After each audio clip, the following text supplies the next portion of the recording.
किश्तवाड़ के पलमार ब्लॉक के पूर्व पंचायत प्रतिनिधियों ने एक बड़ा आरोप लगाते हुए कहा कि ग्रामीण इंजीनियरिंग विंग ने जो नई टेंडर लिस्ट जारी की है उसमें ग्राम सभा में तय किए गए विकास कार्यों को हटा दिया गया है। पूर्व प्रतिनिधियों का कहना है कि ग्राम सभा की बैठकों में जिन कामों को पहली प्राथमिकता दी गई थी उन्हें लिस्ट में शामिल ही नहीं किया गया है। इसके चलते कई वार्डों में विकास का एक भी काम मंजूर नहीं हुआ है। उन्होंने आरोप लगाया कि पंचायत चुनाव न होने की वजह से अब विकास कार्यों की मंजूरी एमएलए की सिफारिश पर दी जा रही है। प्रतिनिधियों ने इस मुद्दे को लेकर किश्तवाड़ के डिप्टी कमिश्नर से बात की है। उन्होंने चेतावनी दी है कि अगर सभी वार्डों को बराबरी और पारदर्शिता के साथ उनका हक नहीं मिला तो वे न्याय के लिए अदालत का दरवाज़ा खटखटाएंगे।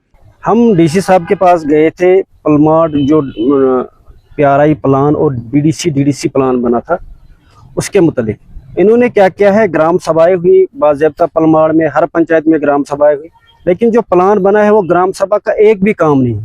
तो ग्राम सभा करने का क्या मुद्दा मकसद था, हम ये डीसी साहब के पास गए थे। एक बात।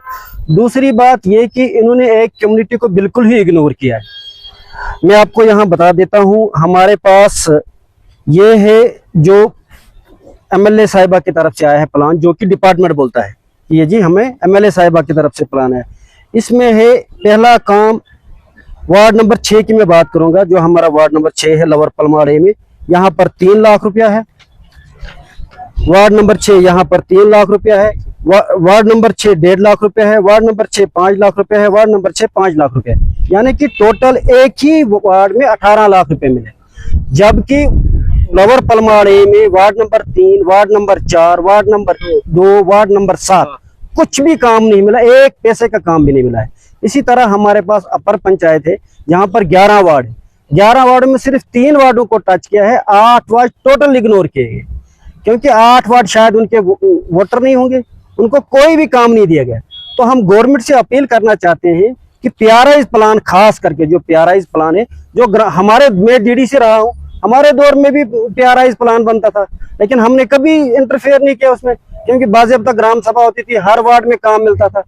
तो अगर काम वार्ड वाइज होता है तो वो क्यों नहीं आगे इंप्लीमेंट हो रहा है, ये एक बड़ा सवाल गए थे हम डीसी साहब के पास लेकर।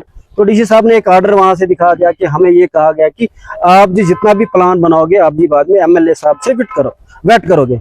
लेकिन एमएलए साहब के पास जब हमने प्लान दिया, उनने वो हमारा प्लान काट के अपना प्लान वहां से दे दिया, तो हमने जी वही अप्रूव कर दिया। हमारी भी कुछ मजबूरियां हैं। ये हम गवर्नमेंट से बताना चाहते हैं, अगर ऐसा ही होता रहा तो फिर क्या फायदा ये ग्राम सभाएं करके, तो फिर घर में बैठकर बनाओ प्लान, करो सब कुछ काम। तो कल पीएमएवाई के बोल रहे हैं ग्राम सभाएं हो रही है, तो किसके लिए कर रहे हैं, क्योंकि फिर कल एमएलए साहब के पास जाना है। अब हम इनके लोगों से ये बात कर रहे थे कि अगर ऐसी बात है भाई, आप हर वार्ड में कुछ ना कुछ काम दे दो। 3 बीडीसी प्लान हमारे पास है, डीडीसी प्लान है, पीआरआई प्लान है, 3 प्लानों में से एक काम तो रखो।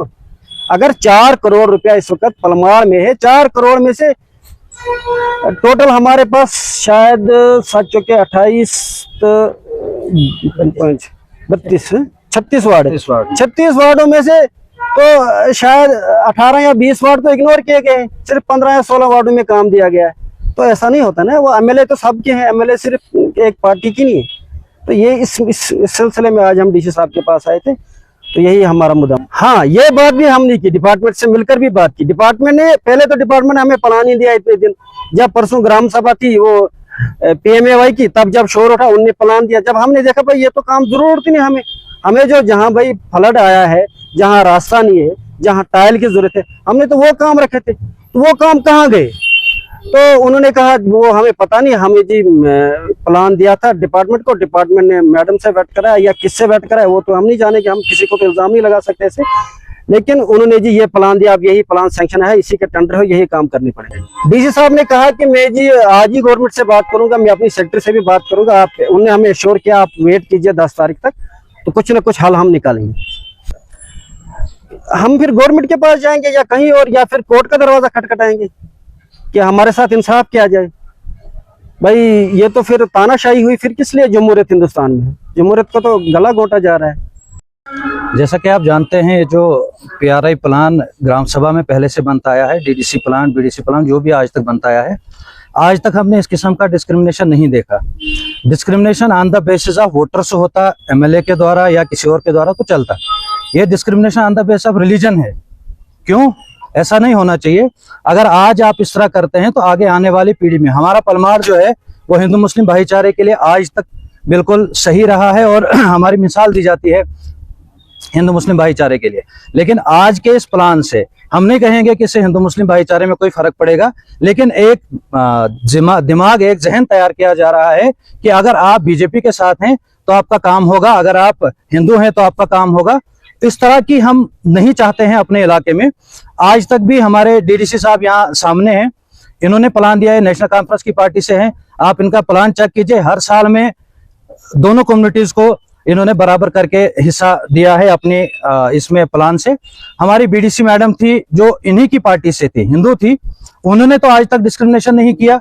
हमारे 4 पंचायतों में एक पंचायत जो है जिसमें बीजेपी का सरपंच था लोअर पलमार सी से, उन्होंने उनके गांव में सिर्फ उनके पंचायत में 2 गांव है, छोटे छोटे 2 मुस्लिम गांव है, लेकिन आज तक उनके साथ कोई डिस्क्रिमिनेशन नहीं हुआ, वो भी बीजेपी के लोग थे। क्यों नहीं हुआ? तो आज हम चाहते हैं कि एमएलए साहिबा ने जो ये प्लान बनाया है इसको कोरिजेंडम किया जाए, फौरी तौर पर किया जाए, चाहे गवर्नमेंट के द्वारा किया जाए या डिस्ट्रिक्ट एडमिनिस्ट्रेशन के द्वारा किया जाए। क्योंकि अगर ये जहर आज आपने तैयार किया है, ये आने वाले टाइम के लिए हमारी सोसाइटी के लिए बहुत खतरनाक है। हम चाहते हैं, डीसी साहब से अपील है, हमारी J&K गवर्नमेंट से अपील है कि इस प्लान को फौरी तौर से कोरिजेंडम करके चेंज किया जाए और आने वाले जो है टाइम में जो है ग्राम सभा को मजबूत बनाया जाए। ग्राम सभा से ही सारे प्लान अप्रूव होने चाहिए। Thank you. क्या आप इंजीनियरिंग के क्षेत्र में अपना सुनहरा भविष्य बनाना चाहते हैं? तो आपके लिए खुशखबरी है। जम्मू कश्मीर में तकनीकी शिक्षा का एक भरोसेमंद नाम बन चुका Yogananda college of engineering and technology Jammu लेकर आया है आपके सपनों को नई उड़ान देने का सुनहरा अवसर। YCT में बीटेक रेगुलर और लेटरल एंट्री के लिए एडमिशन शुरू हो चुके हैं। AICTE अप्रूव्ड और यूनिवर्सिटी ऑफ जम्मू एफिलिएटेड ये प्रतिष्ठित संस्थान सिविल, मैकेनिकल, इलेक्ट्रिकल और कंप्यूटर साइंस इंजीनियरिंग जैसे प्रमुख इंजीनियरिंग कोर्स प्रदान करता है। कॉलेज में छात्रों के लिए उपलब्ध है अत्याधुनिक सुविधाएं, जिनमें शामिल है modern labs, high speed internet, well equipped library, IIT Delhi के वर्चुअल लैब्स, IIT बॉम्बे के स्किल एक्सेलरेटर लैब्स, साथ ही ट्रांसपोर्ट जैसी सुविधाएं भी। YCT सिर्फ डिग्री नहीं देता बल्कि छात्रों को इंडस्ट्री के लिए तैयार करता है। कॉलेज का प्लेसमेंट रिकॉर्ड भी शानदार रहा है। YCT जहां बेहतरीन शिक्षा, आधुनिक तकनीक और उज्जवल भविष्य का मिलता है भरोसा। आज ही एडमिशन लें और अपने सपनों को दे सफलता की नई दिशा। Dear parents, I am very sure that your queries with regard to admission of the child in engineering stream shall be fulfilled by our faculty members. Please do visit us before seeking admission anywhere. Jammu Kashmir की खबरों के लिए जुड़े रहिए GK update के साथ।